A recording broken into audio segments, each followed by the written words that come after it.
Siphon versus Syphon, any reason to prefer one over the other? I've come across two spellings for this word. Siphon and Syphon are apparently both correct. English is not my first language and this word is not used often in practice, especially in written form. I am very curious about this.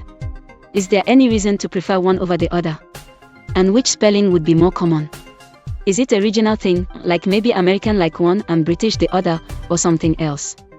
I wonder if this is a specific case of more common interchange between I and Y in some words, which would be interesting.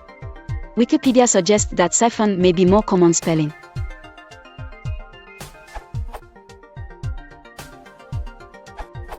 Both are in the Oxford Advanced Learners Dictionary, so I don't think there's any strong reason to prefer one over the other. As a native speaker of English, I would say Syphon is the more commonly used spelling. For example, see this Guardian article, this URL.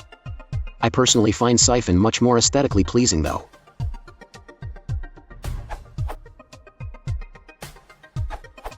Syphon is the common and preferred form. My very big dictionary, the American Heritage Dictionary of the English Language, 4th edition, contains no distinct entry for Syphon. The entry for Syphon reads as follows. A siphon, also Syphon end 1.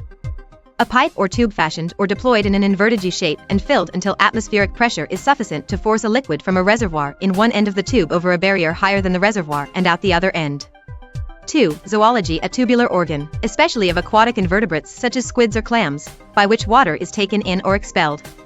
V. Phoned, phon ing, phons tr. To draw off or convey through as if through a siphon. Intr, to pass through a siphon.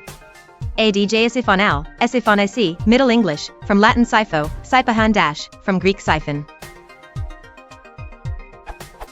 All of these variants use the Syphon form where applicable, and while my keyboard doesn't translate the Latin and Greek characters properly, the way they are displayed in my book is visually similar to the letter I.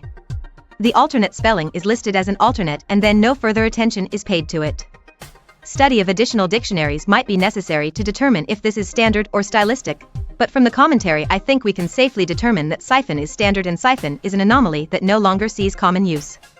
Of course, anomalous spelling can serve a stylistic or atmospheric function when used appropriately.